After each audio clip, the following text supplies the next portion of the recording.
If you grow houseplants, you know the routine. You check the soil with your finger and it feels bone dry. You water thoroughly until it runs out the drainage holes. You feel responsible. You are caring for a living thing. But then you come back an hour later and the plant looks worse. The leaves are more wilted than before you watered.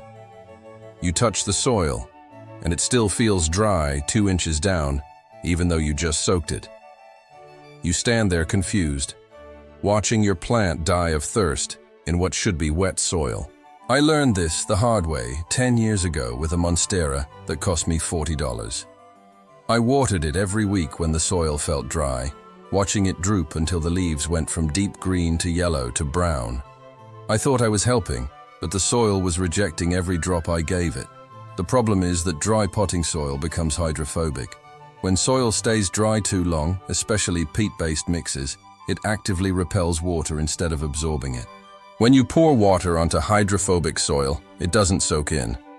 It finds the fastest path down the gap between the soil and the pot, the cracks in the surface, the air pockets around the root ball.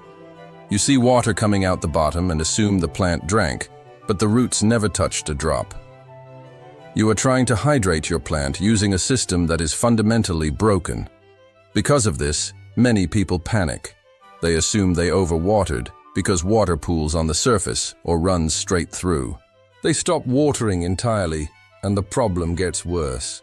That is a waste of a plant that could have been saved with one simple shift in technique. We need to reframe how we water. In nature, plants don't get watered from the top the way we do it. They get rain, yes, but the majority of their hydration comes from groundwater rising through capillary action in the soil. Their roots are designed to pull water up from below. When soil becomes hydrophobic, the only way to break that barrier is to force the water back into the root ball from the inside out. You cannot do that from the top. The water will always take the path of least resistance and run past the roots. But if you flip the system, if you let the soil wick moisture up from below, you bypass the hydrophobic surface entirely. The mistake isn't watering your plant. The mistake is the delivery system. We have been taught to water from the top like we are watering a lawn, but to truly rehydrate a root-bound plant with dry, compacted soil, we need to change the direction. Before we get to the basin and the timer, we need to understand what we are working with. When potting soil dries out completely, the organic matter in it breaks down differently than it does when it stays moist. Peat moss, cocoa coir, and bark chips all contain natural waxes and oils. When those materials dry out, those oils migrate to the surface of each particle and create a water-repellent coating. That is why when you touch dry soil, it feels dusty and light, almost like it wants to float away. It has formed a protective shell. This is actually a survival mechanism in nature. In a drought, soil that sheds water on the surface protects whatever moisture is deep below. But in a pot, there is no deep reservoir. There is just an isolated root ball, and once that dries out completely, it becomes a sealed system that regular watering cannot penetrate. You will see videos online about adding dish soap to your water or using wetting agents. Those products work by breaking the surface tension of water so it can penetrate faster. But here is the truth. You don't need chemicals. You don't need additives. You just need time and gravity working in reverse. This is called bottom watering, and it is one of the most underused techniques in houseplant care. When we bottom water, we are not forcing water through a resistant surface. We are creating a gradient. Dry soil will always pull moisture toward itself if given the chance. It is the same principle as a sponge in a dish of water. You do not need to squeeze water into a sponge. You just let it sit there, and it drinks until it is full. First, you need the right setup. You need a container that is wider and deeper than your plant's pot, a large mixing bowl, a plastic bin, even your kitchen sink if it is clean.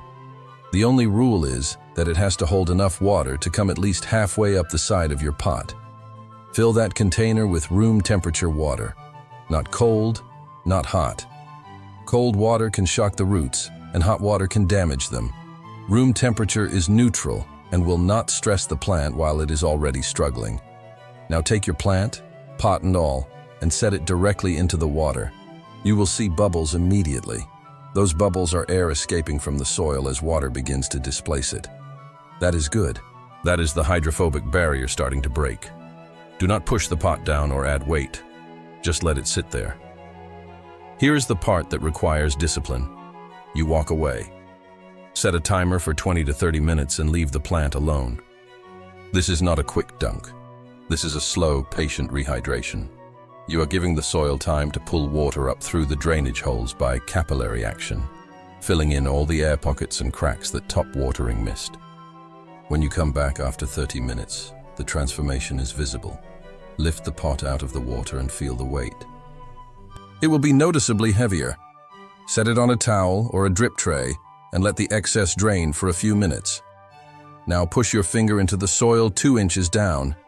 It should feel evenly moist, not soggy, not dry. If it still feels dry in the center, put it back in the water for another 10 minutes. Once the soil is hydrated all the way through, the plant can finally drink. You have rehydrated the root ball without forcing anything. You worked with the physics of water movement instead of against it. Within a few hours, you should see the leaves start to perk up. The wilting will reverse. The plant will look like it just woke up from a deep sleep. This is the moment where most people make a critical mistake. They see the plant recover and think the problem is solved forever. They go back to top watering, and within 2 weeks, the soil is hydrophobic again. You have to understand that rehydration is not a one-time fix. If your soil has gone hydrophobic once, it will do it again unless you change your watering rhythm. The rule I follow is this. Once you have bottom-watered a plant back to life, you need to keep the soil lightly moist, not soaking wet, but never fully dry. That means checking it more often. That means watering before it gets to the point of dust. For most houseplants in standard potting mix, that is every 5 to 7 days in summer, every 10 to 14 in winter. And here is the deeper truth. If you find yourself needing to bottom water the same plant every month, the real problem is not your watering technique. The real problem is your soil. Hydrophobic soil is old soil. It is broken down soil that has lost its structure. That plant is telling you it is time to repot with fresh mix. You can keep rescuing it with bottom watering, but eventually you need to give it a proper foundation. Now that you have the system, the next question is, when do you use this versus regular watering? Just because you have a new tool does not mean every plant needs it. You have to learn to read the signs. The green light for bottom watering is when you see this specific combination. The soil feels dry and light when you lift the pot. The leaves are drooping even though you watered recently. And when you water from the top, the water runs straight through in seconds. All 3 of those signs together mean hydrophobic soil. That is your signal. But if your soil still feels heavy, if water pools on the surface and takes time to absorb, you do not have a hydrophobic problem. You might have a drainage problem or a root rot problem, and bottom watering will make that worse. Never bottom water a plant that is already sitting in soggy soil. Also, do not use this on succulents or cacti unless you are absolutely certain the soil has gone hydrophobic. Those plants are built to survive drought. They store water in their leaves and stems. If you bottom water a cactus on a regular schedule, you will rot it from the roots up. For those plants, it is better to let the soil dry completely and stay dry for weeks. Only use bottom watering as an emergency rescue if a succulent has shriveled and the soil has turned to dust. Finally, understand what is happening at the root level. When you bottom water, you are rehydrating the soil structure itself. You are reopening the pathways that allow air and water to move through the root zone. Healthy roots need both moisture and oxygen. Hydrophobic soil creates dead zones where neither can penetrate. By forcing water back into those zones from below, you are restoring balance. There is a quiet confidence that comes with mastering this technique. When you understand that a wilting plant does not always need more water from the top, that sometimes it needs water from a completely different direction, you stop panicking. You stop guessing. You stop killing plants because you are finally working with the physics of how water and soil actually behave. For me, the real payoff is walking past a plant that I brought back from the edge.